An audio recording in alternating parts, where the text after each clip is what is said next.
I've been watching a channel called Ion, and most nights during the week I can usually find a show called Criminal Minds, which I have to watch it as Ion provides it to me.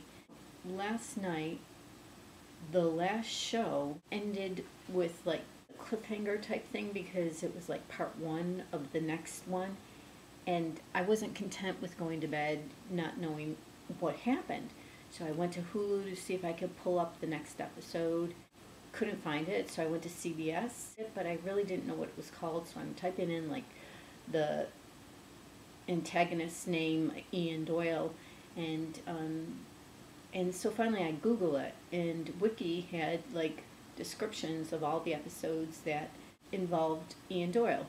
Then I found out that the next one would be called Lauren.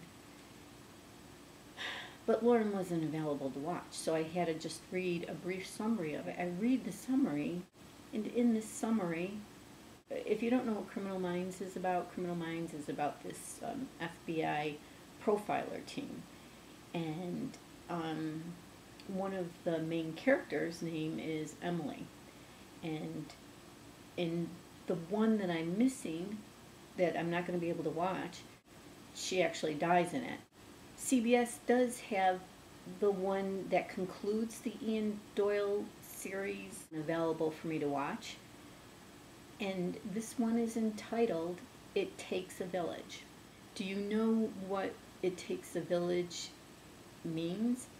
It's a phrase that comes from Nigeria.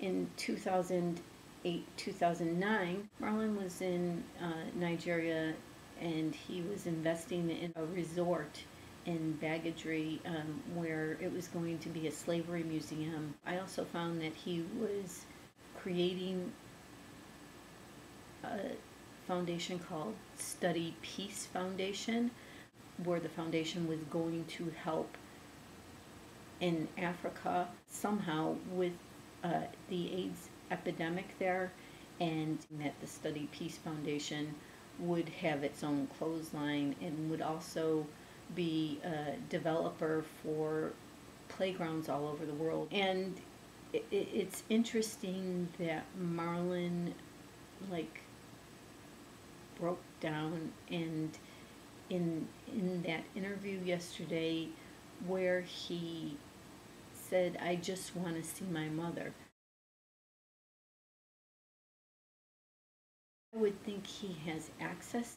So was he being Paris's voice?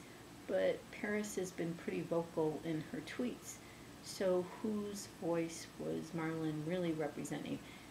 Speaking of Paris and her voice, I really don't follow Twitter, but because of all the drama that's been going on the past few days with the Jacksons, a lot of people have been sending me links that have taken me to Twitter, like Paris's Twitter page.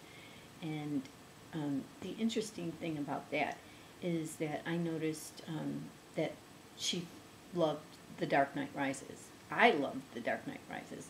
The Dark Knight Rises is way more significant to this Michael Jackson experience than Spider-Man. If you've seen The Dark Knight Rises, you know what else I'm talking about. And then I noticed that Prince Jackson had tweeted right around that same time that he also loved The Dark Knight. So I clicked on his name, and he doesn't do much Twittering. And I saw on June 17th that he tweeted a very, very beautiful Mahatma Gandhi quote.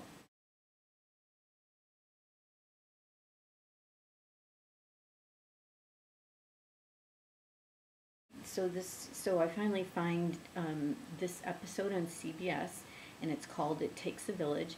And what "it takes a village" actually is a phrase that originated in Nigeria, and it's about how it takes a community to raise a child. Interesting how it kind of coincides with the drama that's going on. And you know how in the beginning of part two of anything, they always show you what happened in the previous part? And they show that Emily, FBI agent Emily, she dies and she's buried. But then look what happens. As you all know, Emily had lost a lot of blood after her fight with Doyle. But the doctors were able to stabilize her. And she was airlifted from Boston to Bethesda under covert exploitation. Her identity was strictly need to know. And she stayed there until she was well enough to travel. She was reassigned to Paris, where she was given several identities, none of which we had access to for her security.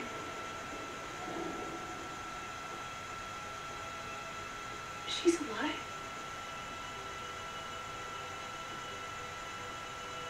We buried her.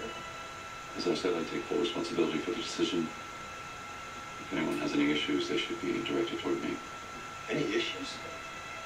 Yeah, I got issues.